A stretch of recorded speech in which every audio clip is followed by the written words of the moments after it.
Então, bom dia a todos e todas. Bom dia. Vamos dar início ao nosso quarto texto, né? Que é do outro livro já,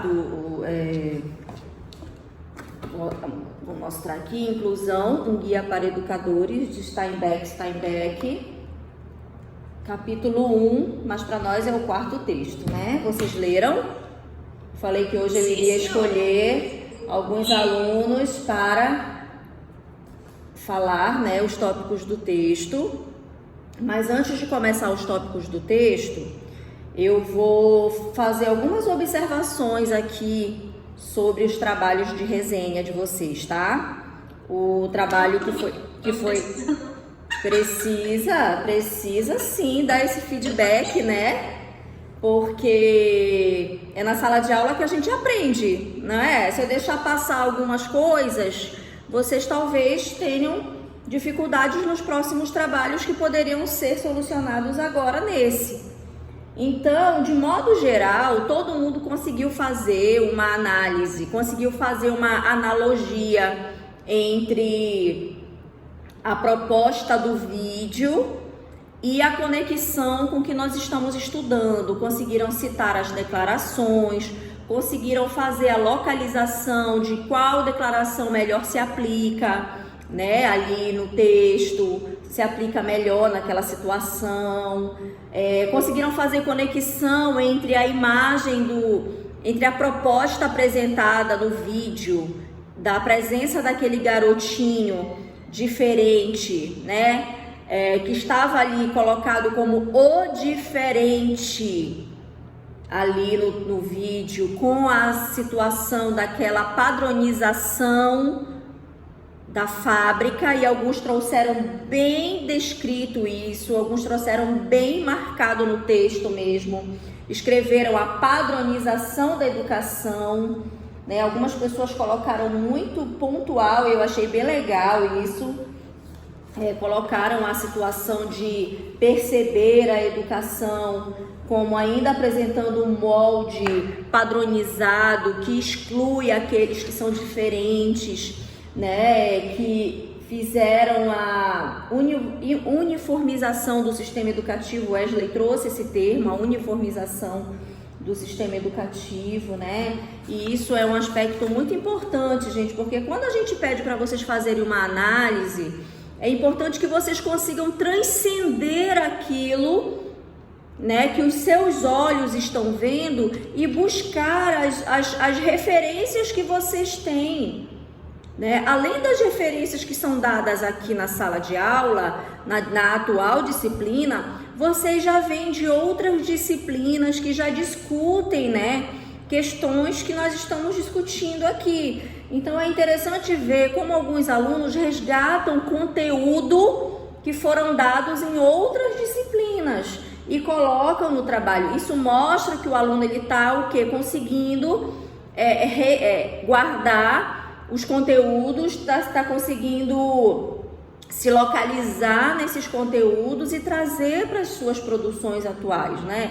Alguns alunos não conseguem, eles não conseguem ter essa flexibilização entre a teoria, não conseguem talvez resgatar o que está sendo falado hoje, o que já foi falado em outras disciplinas, e acabam perdendo a oportunidade de deixar um texto mais rico, mais reflexivo, né, mais argumentativo. E isso é uma coisa que vocês precisam repensar. Porque vocês estão avançando no curso, né?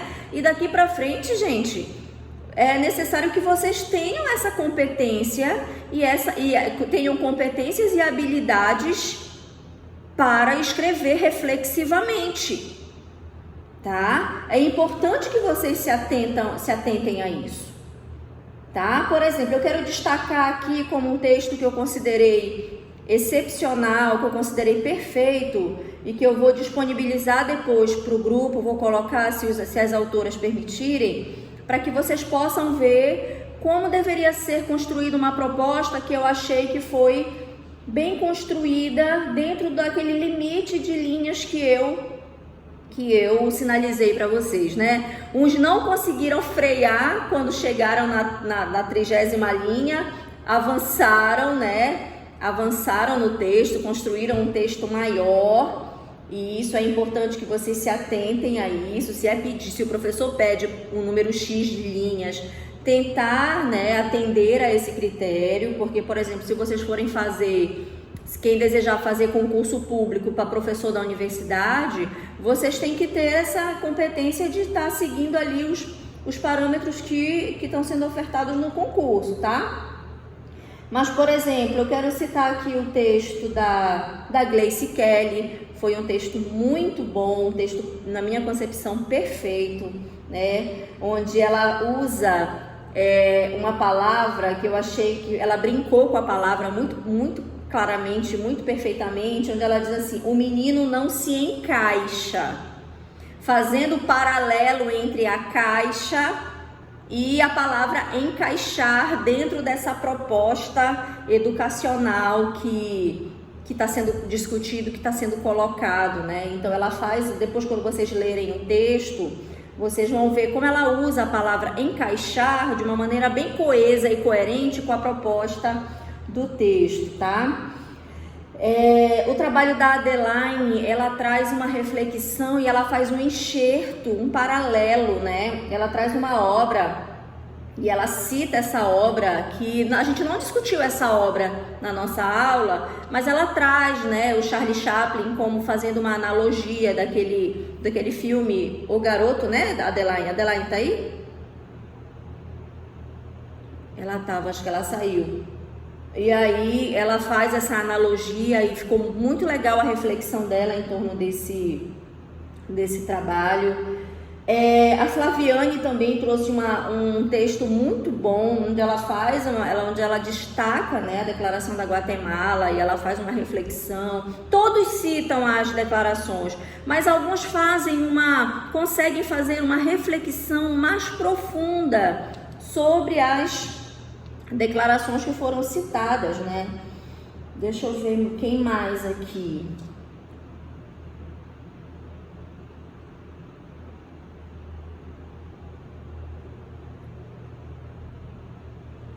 Eu acho assim que os trabalhos mais aqui da Tainá também, o texto é excelente, muito bom. Da Ana Caroline também quero destacar. Da Claudirene quero destacar o texto, tá? Deixa eu ver mais aqui. Acho que o da Nayane também foi um texto muito bom, tá? Mas de modo geral, o que é importante? Todos conseguiram fazer a analogia. Uns conseguiram fazer com mais profundidade, outros com menos profundidade. Porém, existiram pessoas que ficaram muito aquém da análise. Eu não vou citar aqui o nome das pessoas, né? Por uma questão de ética, mas as pessoas sabem quem são, e aí depois a gente pode conversar no particular. Pessoas que não conseguiram fazer uma transposição, tá? Uma transposição analítica. Além disso, gente, isso foi global, tá? Agora, isso que eu vou falar agora foi global, todos, sem exceção.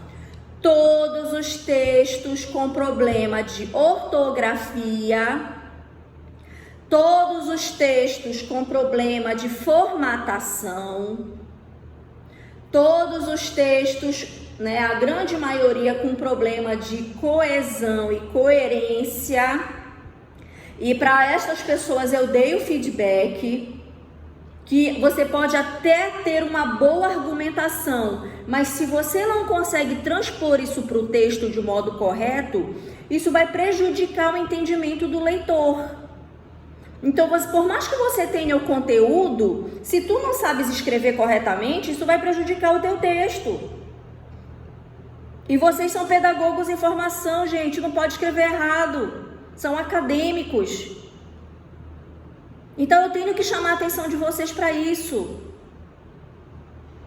tá? Vocês têm que prestar mais atenção na escrita de vocês, porque isso vou repetir, vocês podem ter conteúdo, mas se não souber escrever, se não souber formatar o texto dentro de uma universidade, depois de vocês terem feito escrita acadêmica, metodologia científica, tudo bem que nós estamos com dificuldades para o ensinamento, mas são coisas básicas.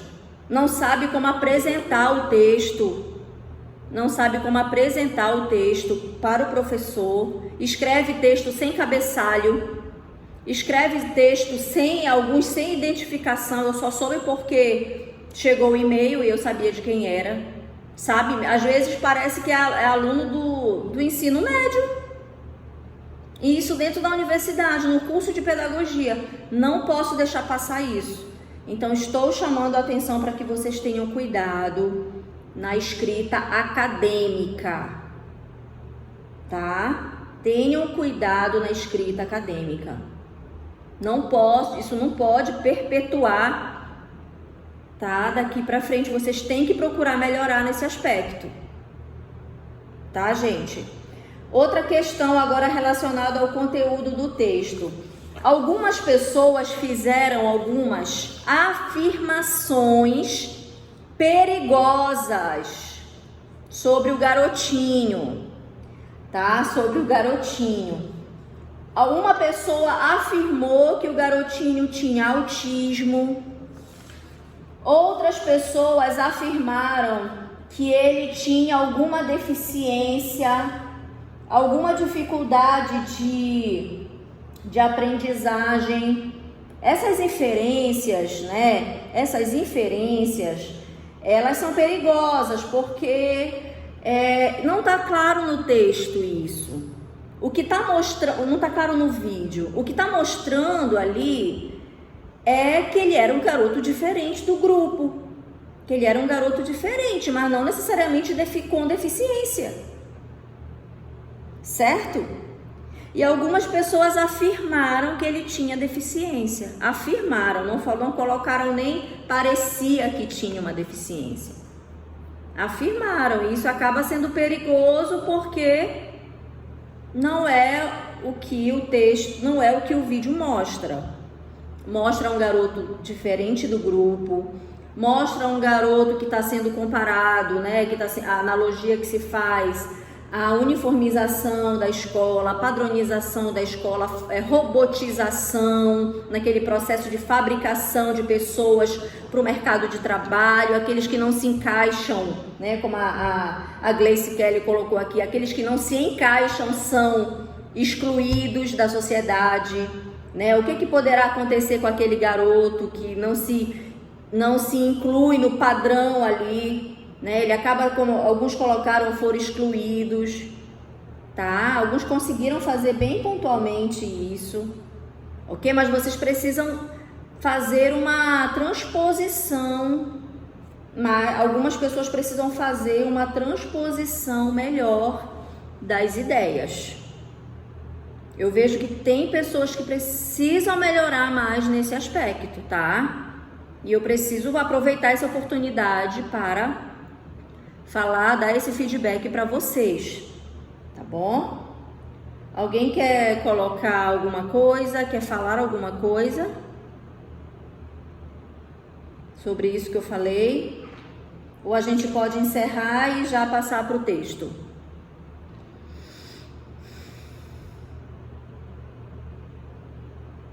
Ninguém?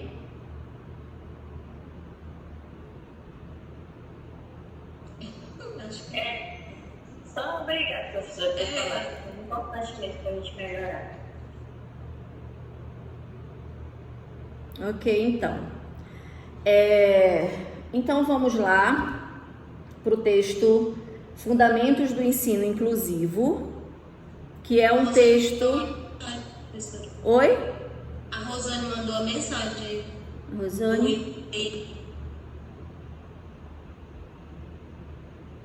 Ah, tá. Não, Rosane, eu queria saber qual foi o e-mail, de qual e-mail você mandou, porque eu joguei aqui, eu joguei o seu e-mail para tentar localizar na minha caixa de entrada e não achei.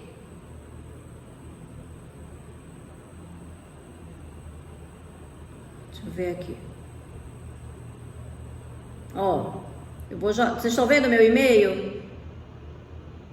Sim. Rosane Monteiro.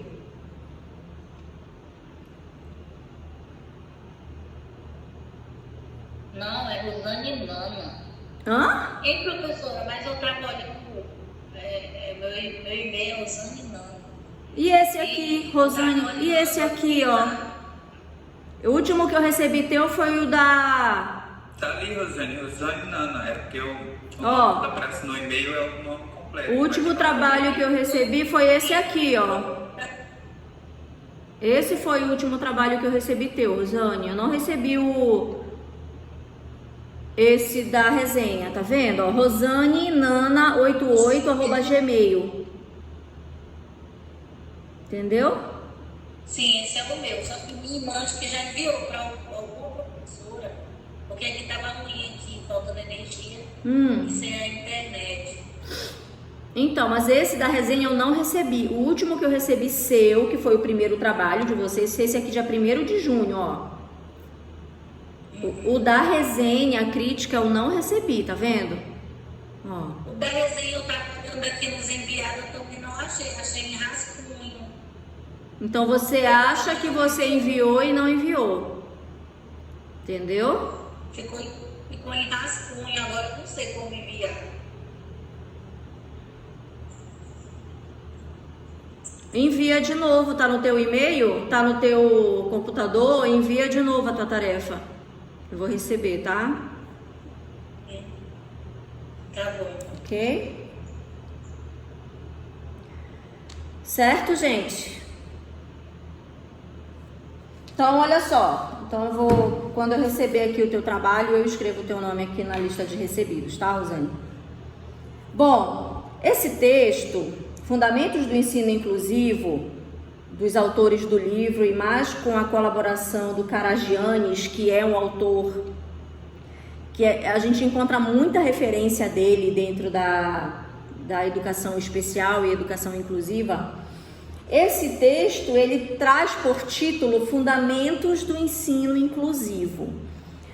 De modo geral, ele é um texto que ele traz algumas questões que nós já falamos aqui na sala de aula, e eu quis usar esse texto para a gente fechar essa parte introdutória, essa parte de fundamentação em termos gerais sobre educação inclusiva, educação especial, tá? E é um texto que ele vem pontuar finalmente quais são, né, os benefícios da inclusão e o que a inclusão ela tem que, como a inclusão ela tem que funcionar para ter sentido, né? Então é por isso que ele chama de Fundamentos do Ensino Inclusivo, porque é um texto que vem marcar quais os benefícios e de que forma as pessoas envolvidas dentro do processo inclusivo elas podem se favorecer disso, né? E aí, quando ele introduz, ele coloca assim: a exclusão nas escolas lança as sementes do descontentamento e da discriminação social. Pegando novamente o resgate histórico disso, hoje a gente já consegue entender como que as pessoas e por que as pessoas com deficiência foram excluídas. Elas vêm sendo excluídas da sociedade. Isso já está claro para vocês, pessoal? Sim. Já está bem consolidado isso, né? Como que, por que as pessoas com deficiência foram e ainda são excluídas? Tá claro isso? Francisco, Wesley, Jefferson, Jonathan, tá claro isso já para todo mundo? Thalita, Amanda, Fernanda, Claudirene, Rosane, isso já tá claro? Sim, professora. Ótimo. Então pronto, eu fico bem tranquila com relação a isso. E aí eles vêm dizer que quando a gente fala de ensino inclusivo, eles vão destacar 3 componentes básicos que são interdependentes, né, dentro desse processo. O primeiro pilar, o primeiro componente prático que eles vão destacar é a rede de apoio. né? E quando a gente fala de rede de apoio na educação, na inclusão, o que isso significa? O que é ter uma rede de apoio, tá? O segundo componente é o componente organizacional. E quando a gente fala de componente organizacional, a gente está falando de que necessariamente, né? A gente está falando de que pontualmente, tá? A gente vai falar lá na frente. E o terceiro envolve o quê? As conexões, né, formais que a inclusão tem, todos esses grupos se apoiando mutuamente, né? Como que envolve, como que a inclusão ela vai envolver desde o sistema micro até o sistema macro.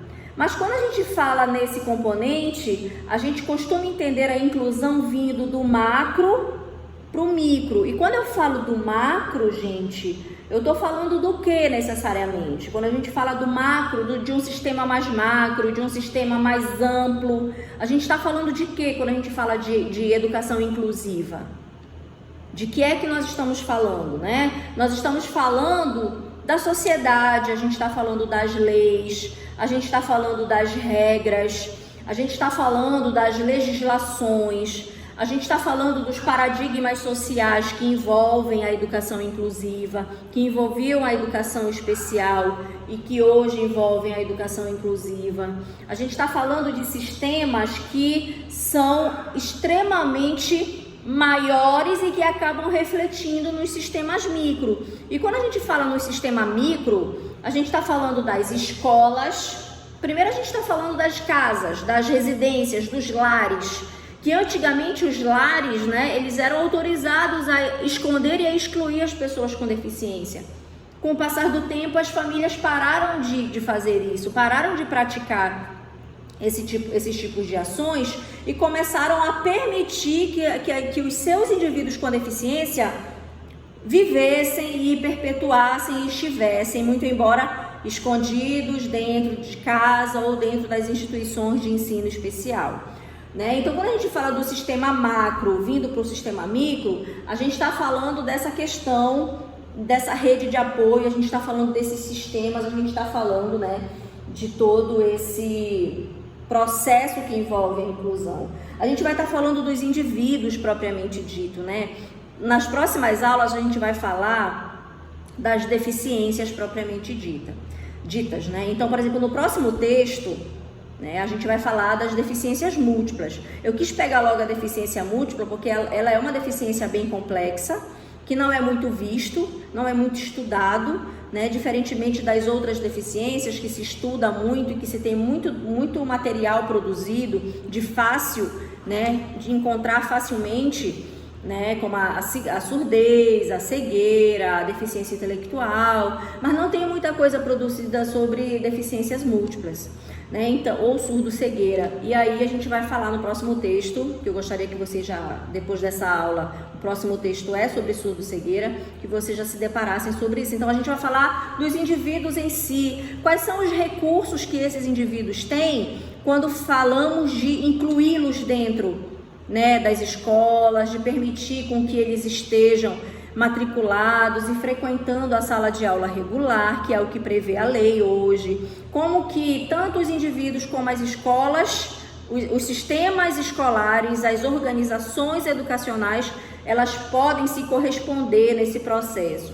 Aí a gente faz, eu quero só que vocês pensem a nível de reflexão, é a escola que tem que prover totalmente e exclusivamente a inclusão? Será que a escola é o único ambiente responsável por promover a inclusão de fato? Não, a sociedade. Não. A sociedade, A família. Onde é que entra a família, né? Onde entra a família? A família, ela vai se incluir nesse primeiro tópico aqui das redes de apoio. A família, ela vai ser uma rede de apoio da escola. A relação família-escola é uma relação fundamental para o aprendizado e para o desenvolvimento de todas as crianças, não somente das crianças com deficiência, mas fundamentalmente das crianças com deficiência. tá? Por quê? Qual é o papel da família nesse processo? Qual é o papel da família da criança com deficiência em parceria com a escola? Por que a família é tão importante? Foi uma pergunta. Por que a família é tão importante? Eu acho que é porque a família é o primeiro contato que a pessoa com deficiência vai ter, né? Na família que ela vai receber os primeiros tratamentos, né? Como as pessoas vão tratar ela. Então ali acho que já é o início de tudo, né? Sim. A família é a base, né? De tudo. Só que tem assim casos que eu mesmo conheço, que a família acha que a pessoa que é deficiente, assim, ele não tem direito assim de ser uma pessoa vista como outra. É sempre como uma coisinha, tipo, fica aí, aí na hora de comida vai lá e dá comida. Não presta atenção assim que ela tá entendendo alguma coisa. Isso também é assim, como a gente convive, né? A gente vê de longe, mas a gente vê que a pessoa mudou um pouco o desenvolvimento dela, mas sozinha, assim, ajuda, não tem a pai, né, que ajuda, né? E a pessoa te vê que com o passar do tempo ela vai melhorando. Eu acho assim, a família é a base, só que a família também tem que ter interesse de ver aquela criança ou adolescente bem. Também o contato entre a escola e o aluno. Sim. A família vai saber o comportamento, vai saber no que ela tem mais dificuldade, em que ela tem mais facilidade de aprender. Isso, exatamente, né? Quem conhece melhor a criança, né? Além da família. Como alguém falou aqui, a família é a base de tudo. É da família que a criança sai para chegar na escola. Então é a mãe que vai falar para a equipe escolar como que aquela criança ela se comporta, como ela está, como ela se sente, como ela se relaciona, não é verdade? Só um instantinho, Wesley. É a família que vai de modo cooperativo passar à escola as informações necessárias acerca das potencialidades e das dificuldades do aluno. Né? Então, a família ela tem um papel fundamental dentro do processo educacional de pessoas com deficiência. Então, deve haver parceria, deve haver cooperação. A família da criança com deficiência, ela deve estar dentro da escola. Muito embora haja ou tenham resistências que eu vejo, que eu já vi, que eu já pesquisei, de ambas as partes. A família se excluindo e a escola, de modo geral, não potencializando ou favorecendo a vinda da família para a escola. Porque, no meu ponto de vista, é a escola que tem que encontrar mecanismos de trazer a família para dentro da escola. É muito comum as famílias elas se sentirem um pouco amedrontadas de falar com o grupo docente, de falar com a equipe escolar, né? Principalmente famílias que não são muito esclarecidas, mães que não são muito, famílias ou cuidadores que não têm muito manejo nas palavras, etc. É muito comum as famílias elas próprias se excluírem. Então eu acho que no ponto de vista, a escola deve criar mecanismos de trazer a família para a escola. Fala, Wesley. Não, essa questão de cooperação realmente, porque quando o meu irmão, pela primeira vez que eu fui para a creche, ele não gostava de ficar, foi muito difícil adaptar. A minha mãe sempre ia, foi nessas semanas e eu fui, eu acho que 1 ou 2 meses com ele sempre. Só que tinha uma professora muito boa e a gente ia desmembrando, né? E aí, depois que ela conseguiu tirar ele, daí é só ele deixava um pouco. Essa questão de cooperação foi muito importante para ele. Sim. Exatamente, exatamente.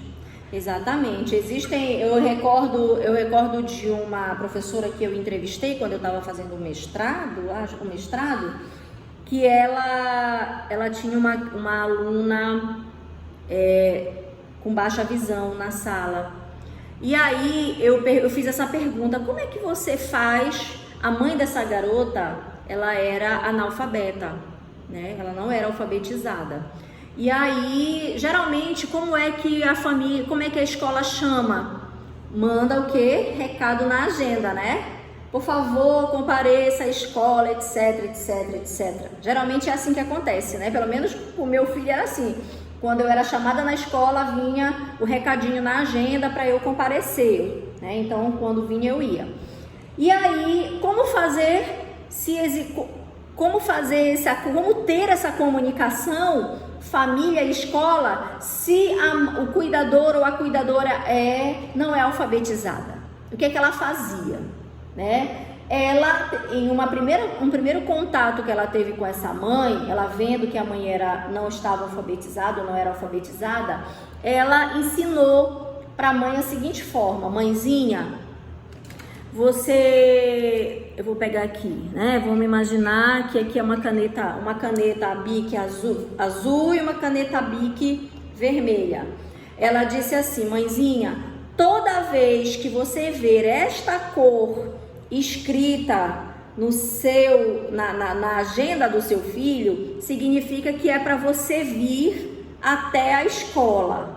Significa que eu desejo falar com você. Toda vez que o recado estiver escrito em vermelho, né? E quando estiver em azul, não significa que você tenha que vir na escola para que eu tenha que falar com você, porque é um outro tipo de situação. Mas toda vez que tiver vermelho, significa que você tem que vir aqui para falar comigo. E assim foi sendo feito, né? Essa comunicação, essa adaptação, não é uma preocupação de todos os professores, né? A professora em questão aí que eu estou falando, ela teve esse cuidado, né? De se aproximar dessa mãe que não era alfabetizada, criando um mecanismo de comunicação com ela. Então, ela dizia: Priscila, toda vez que ela via um recado em vermelho, ela sempre estava aqui na porta da sala de aula, na hora da saída, para eu falar com ela. E assim foi se dando, né? Essa relação, ela foi se fortalecendo e etc. Ou seja, a escola criou o mecanismo de trazer essa mãe para dentro da sala de aula, né? Então, houve um processo de inter-relação aí, partindo de um interesse e de um cuidado da docente, né? Então, eu sempre levanto essa bandeira de que, claro, as famílias elas têm que também demonstrar um interesse próprio, mas existem famílias que têm um pouco mais de dificuldade nesse processo. E aí a escola ela tem que criar esses mecanismos e criar observações para fortalecer essa parceria com a família. Porque se a família está ausente, eu acho que essa questão de apoio e rede de apoio, ela se enfraquece, né? Então, falar disso é muito importante, falar da parceria família-escola, né? Então, o papel da família é um papel de colaboração. Alguns professores acham que a família só vai na escola para quê? Para reclamar, para apontar defeitos. A percepção de alguns professores é muito negativa sobre a parceria com a família, né? É como se a família só fosse na escola para ouvir reclamação dos alunos ou a respeito do comportamento do aluno, etc, etc, etc. E não deveria ser isso. Deveria ser uma colaboração dentro do processo educativo. Tá? Eu não sei qual é a experiência de vocês nesse assunto, mas é muito importante a gente falar sobre isso quando a gente fala de ensino inclusivo. A família ela tem que estar ativa no processo, ela tem que ser parceira. Oi, Francisco. Esse final de semana, fazendo algumas pesquisas sobre esse assunto de inclusão, e a senhora tocou aí na questão da família, falando sobre a dificuldade e a ausência. E essa dificuldade e a ausência da família, eu vi um especialista explicando, no texto que eu estava lendo na internet, faz referência também que a família, ela comete a discriminação e o preconceito.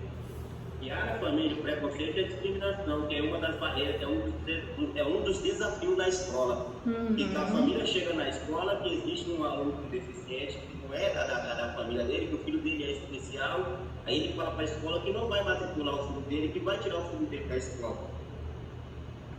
Eu li isso no texto, né? Isso aí é uma das barreiras para a escola. Aí como a senhora falou, os pais, tem pais que não estão preparados para isso. Para a palavra que a senhora colocou aí, acompanhando. Sim, existem situações também dessa natureza, tá? Em que a própria família, ela não está, ela não aceita, ela não está preparada, né, para arcar com tudo aquilo que a inclusão prevê. E dentre estas coisas que a inclusão prevê, é a aceitação, né, gente? Existem muitos pais que não aceitam, né, a própria condição do desenvolvimento dos filhos. E aí a escola, ela tem um papel fundamental nisso. Eu acho que grande parte das crianças que chegam para fazer diagnóstico dentro dos consultórios são encaminhadas pela escola.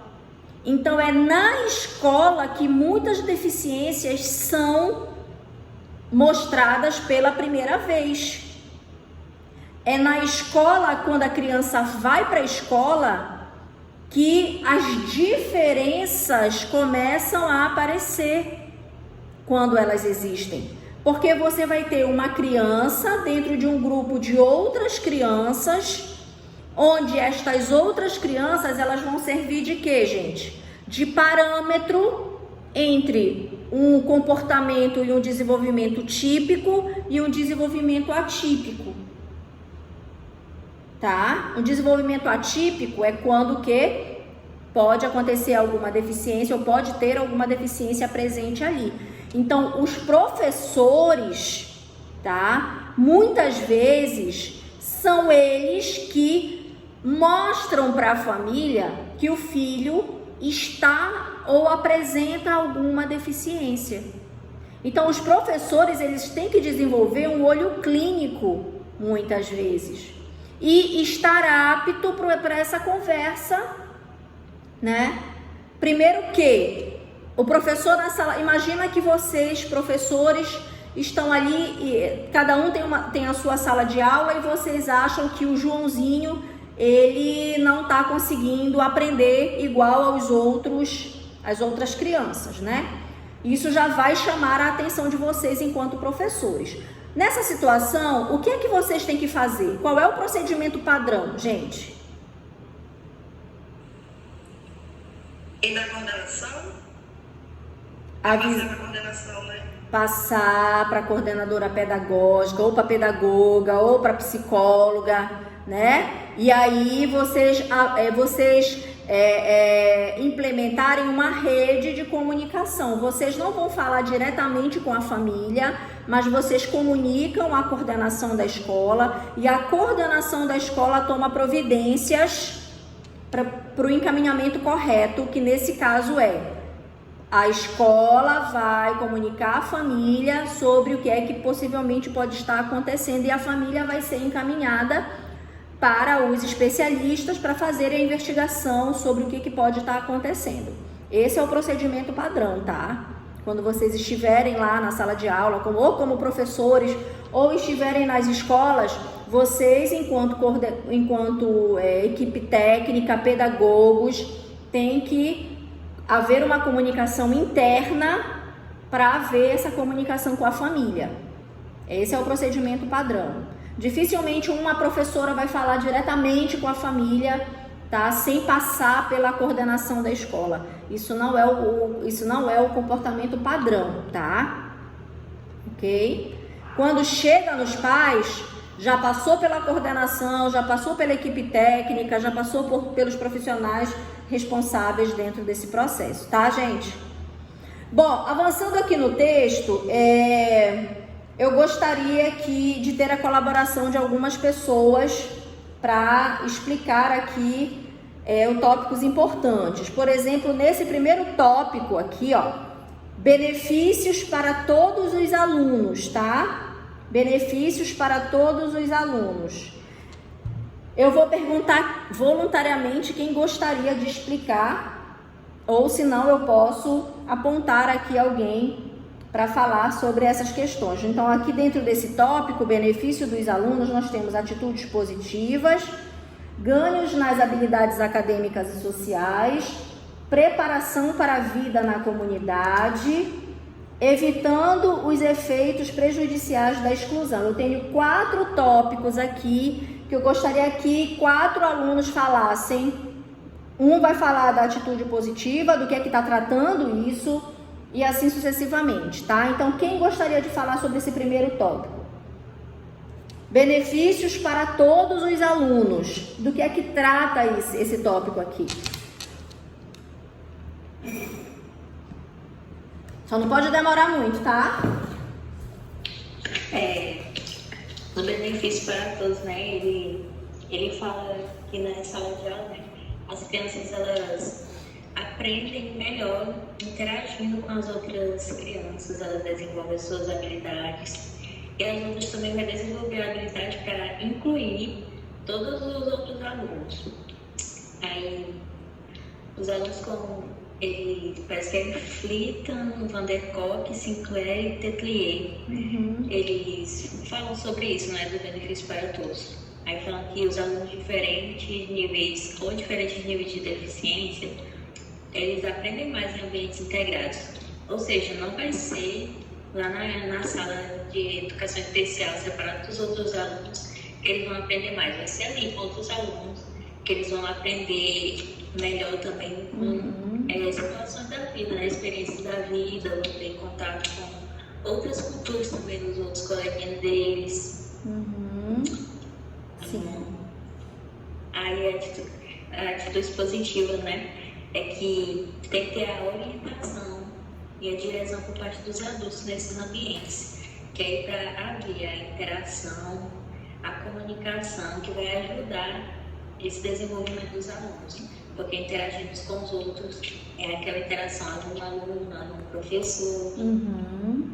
Sim. E também vai ser os ganhos nas habilidades acadêmicas e sociais. Ou seja, eles podem aprender os conteúdos ali ensinados em sala de aula, como também levar conhecimentos para a vida, né? De comportamentos, situações. Por exemplo, se eles forem brincar com os coleguinhas, de brincar de casa. Vamos brincar de casa, aí vai aprender já o seu papel na família, né? Vai praticar a família. Sim. Trabalhos também. É isso. Então. Tá certo. Aí tem uma passagem aqui do subtópico ganho nas habilidades acadêmicas e sociais, que é bem isso que eu quero que vocês entendam, tá? Porque tem alguns questionamentos que ainda surgem quando a gente fala de educação inclusiva, quando existem crianças com alguma deficiência muito severa. O que ele vai fazer na sala de aula? Ele não vai aprender nada. Por quê? Porque é cultura, né, ver a escola somente como o quê? Como aquele lugar que vai repassar conteúdo acadêmico, né? Então, só vai se beneficiar da escola aquelas crianças que tiverem condições de absorver e aprender os conteúdos. Mas tem uma passagem aqui do texto, na página 23, que diz assim, olha, lá no subtópico, ganhos nas habilidades acadêmicas e sociais. Para os alunos com deficiências cognitivas importantes, convém não se preocupar com habilidades acadêmicas. O que é que significa isso, trocando em palavras? O que é que significa isso? Oi? Aprendizagem? É isso, gente? professor, acho que quando ele fala isso, é a questão apenas não se preocupar tanto se ele sabe escrever, se ele sabe ler, se ele sabe fazer as tarefas, mas se preocupar mais com que ele está se desenvolvendo quando ele fica junto com os outros alunos, né? Que ele está desenvolvendo no sentido de melhorar, de ver que ele está integrado junto com as outras crianças. Eu acho que é isso. Vou repetir. Nesse sentido aí, não que ele Também não vai acho. entender nada. Uhum. Que mais? Tá certo, mas de que maneira mais pontual? Hein, professora? Eu acho assim, a gente aprende muito vivendo em sociedade. Então eles desenvolvem muito também. Tudo. Uhum. Eles ficam preparados para a vida, né? Na comunidade, assim, sendo incluída também dentro da escola, na sala de aula, com os outros alunos. Essa é a função, né? Não só de você vai aprender a escrever, ler, mas se interagir, conviver em coisa para as crianças, ter uma relação de brincadeira, tem várias outras coisas que elas podem se interagir, né? E assim elas vão poder se desenvolver muito mais. Porque nessa interação na escola, na sala de aula, como a Alice falou, aluno, professor, aluno, outros colegas. Diga. Só o fato de ele estar no meio social, aquilo já é um ganho muito importante para ele. Sim. Então, o fato da inclusão, assim, as habilidades, bem, precisa, mas se caso ele consegue desenvolver outras coisas que é importante tanto para a sociedade, então é um ganho já muito grande. Sim, os ganhos, eles podem ser por duas vias, os ganhos acadêmicos e os ganhos das habilidades sociais, né? O indivíduo que apresenta, por exemplo, uma deficiência intelectual, ele talvez não consiga aprender uma equação exponencial de terceiro grau. Mas ele vai aprender o quê? Se está no meio com outras crianças, respeito, valorização do outro, habilidade no falar, no se comportar. Ganhos que vão além dos ganhos acadêmicos. Ele vai saber como é estar dentro de um grupo, saber se comportar dentro de um grupo, saber como... Oi? Porque quem convive com as diferenças desde cedo se torna um cidadão melhor e mais consciente. Né? Então, é o que ele vai chamar aqui de atitudes positivas, né? As atitudes positivas com relação aos alunos com deficiência desenvolvem-se quando são proporcionadas orientação e direção por parte dos adultos em ambientes integrados. Ou seja, é aquilo que nós falamos na última aula. Se a criança desde cedo, a criança sem deficiência desde cedo, passa a conviver com o diferente, passa a conviver com uma criança que tem deficiência, aquilo para ela vai ser um processo natural da vida, da sociedade, né? Vai ser um processo natural ela saber respeitar o outro. Isso são ganhos da inclusão também. Então, quando a gente fala de inclusão, a gente não fala de ganhos de habilidades acadêmicas somente. Porque tem indivíduos que não conseguem aprender nem a letra A, nem a letra B, nem a letra C, mas ele vai aprender outras coisas, valores, regras, limites, amor, respeito, que são valores para a vida em sociedade.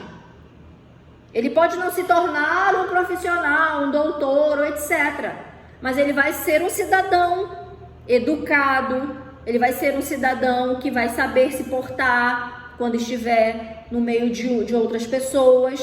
Coisa que, se ele ficar isolado dentro de casa, escondido, né, que era o que acontecia antigamente, e quando ele fosse colocado em sociedade, ele não ia saber como se comportar.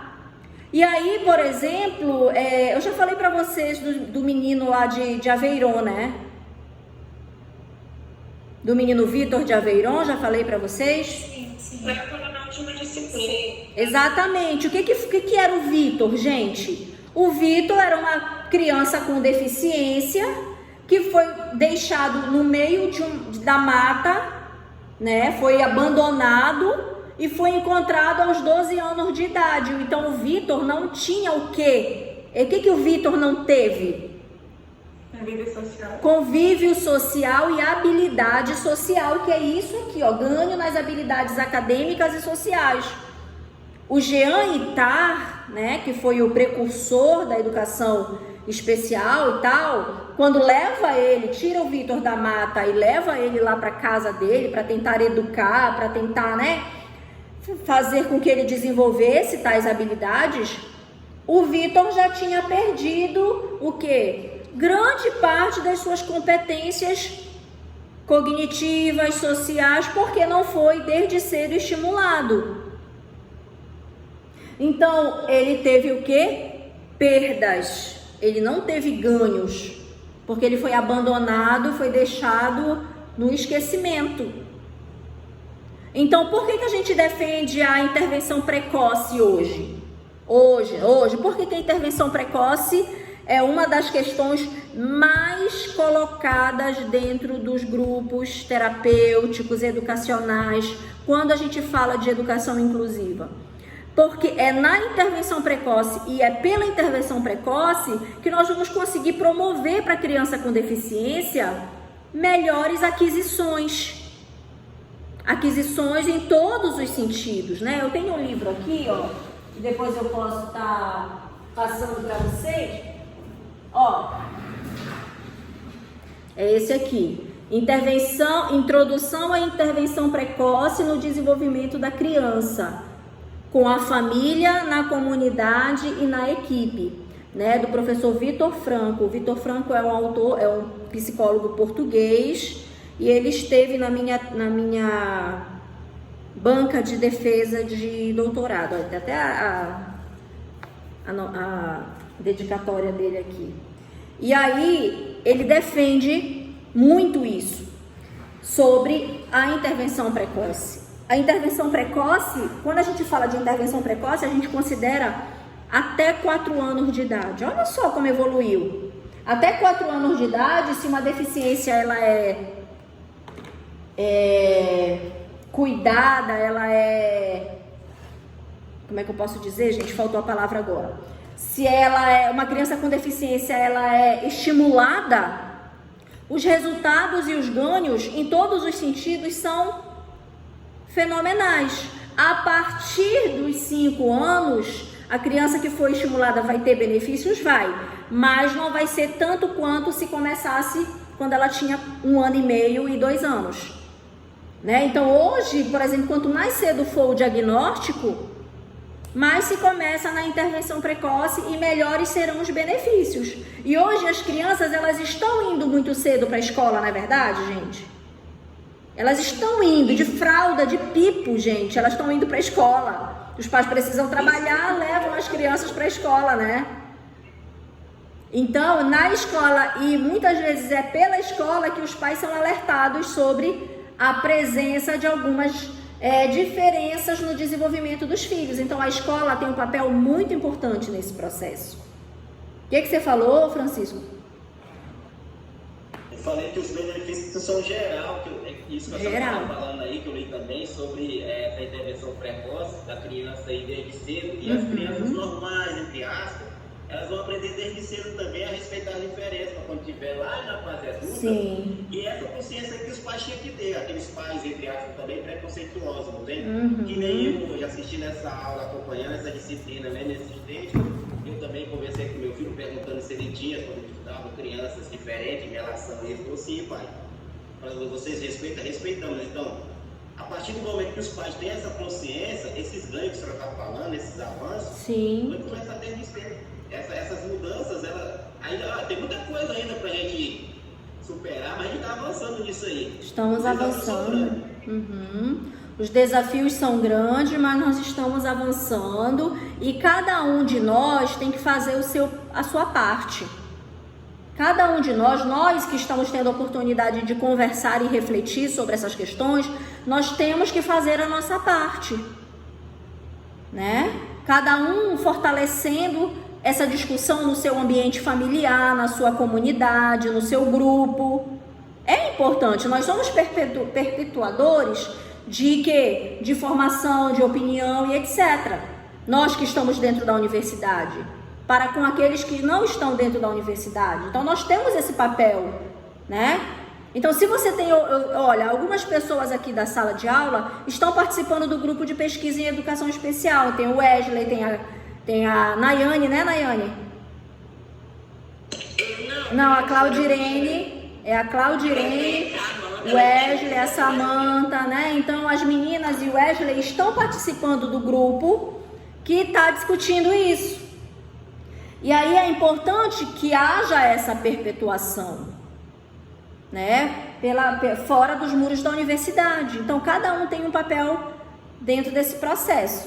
É isso que os autores falam aqui, que o Francisco estava dizendo, olha, embora uma criança com deficiência possa não ser capaz de absorver todo o currículo da educação regular, ela pode beneficiar-se das experiências não acadêmicas no ambiente educacional regular, né? Então, os ganhos, eles vão além de aprender a ler, escrever, fazer conta, aprender conceitos, tá? Os ganhos, eles são diversos para a vida dessa criança, de todos os envolvidos. Eu costumo dizer que a inclusão, ela começa desde o porteiro, que está ali recebendo aquela criança com deficiência, até a equipe da merenda escolar, né? Não fica só na sala de aula, ela fica no pátio da escola, ela fica no banheiro, quando existe um banheiro adaptado, né? A inclusão, ela acontece em todo o espaço escolar, não é só na sala de aula, gente. É o que eu falo, eu sempre falo para os professores que eu tenho oportunidade de conversar e falo para os meus alunos. A educação inclusiva, ela é baseada na lei 9394/96 da nossa LDB. Quando você não recebe um aluno com deficiência em um ano, não significa que no outro ano você não pode receber um aluno com deficiência, né? Então, é necessário que todos estejam preparados para isso. Preparados para a vida na comunidade, que é o próximo tópico. Quem fala aí pra gente? Preparação para a vida na comunidade. Destacaram alguma coisa nesse aspecto?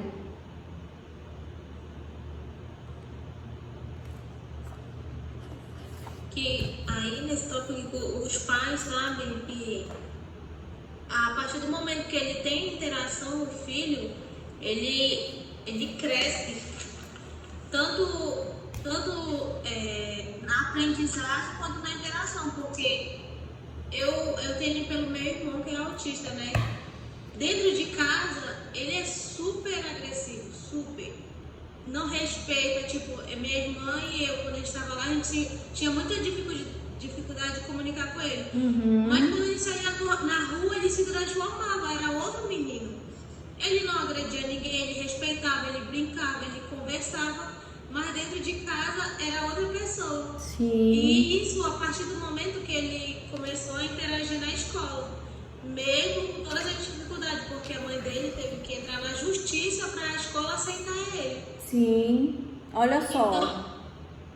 Então a gente vê nisso. E eu tenho uma prima que ela é deficiente visual e tem alguma coisa, ou sim, mais alguma coisa, porque eu não sei o que é, a tia que sabe explicar. E a minha tia, ela é super protetora, super. Ela não conseguiu levar ela para a escola por causa das dificuldades que a cidade ela não está preparada. Então, a minha prima, ela não tem o convívio social dela, é rápido. Chegou, apresentou, ela entrou no quarto, não quer mais falar com ninguém. Sim. Quando a gente sai para passear, levar ela para passear, ela não quer ficar no ambiente, ela quer ficar dentro do carro. Então, a gente vê isso. Quando a família não incentiva a criança a interagir, a gente percebe dentro de casa isso. Sim, exatamente. É isso que nós estávamos falando há pouco. A família, ela tem o papel principal na vida das pessoas. é da família que ela vai para a comunidade, que ela vai para o convívio em sociedade. Então, se a família ela não aceita, ela não cuida, ela não intervém, essa criança, essa pessoa, ela vai ter ampla dificuldade na vida em comunidade. Então, primeiramente, é necessário que a família esteja aberta e aceite e busque ajuda se ela não consegue entender o que é que está acontecendo. A família é o primeiro nicho de desenvolvimento do ser humano. Então, é da família que a criança vai para a comunidade. Não adianta nós termos uma comunidade aberta, flexível, adaptada e etc., se a família não aceita. É difícil, né? É bem complicado essa questão, certo? O próximo tópico, evitando os efeitos prejudiciais da exclusão. Do que é que está falando aqui, gente? Alguém destacou algum ponto? Alguém destacou? Fale. Que essa exclusão, né, pode gerar efeitos negativos sentimentais, assim, para os alunos com deficiência, né? Eles criam um sentimento de inferioridade, isso vai afetar a motivação deles de aprender, de estar ali com os alunos, vai retardar o desenvolvimento educacional e mental dele. Aí, isso eles vão lembrar para a vida toda deles. Até os relatos de alguns alunos, né? Pode ler o relato aqui pra gente, Alicia? Eu não posso agora não, porque eu não estou com o texto não, mas tá. Eu lembro que ele falou que ele, no ensino fundamental, ele estudava numa sala que tinha essa inclusão, né? Aí quando ele mudou para o ensino médio, os alunos, ele se sentiu já excluído, até porque os alunos, os demais alunos, meus colegas, olhavam para ele com um olhar diferente, né? Com indiferença para ele, como se ele fosse um monstro e tal. Aí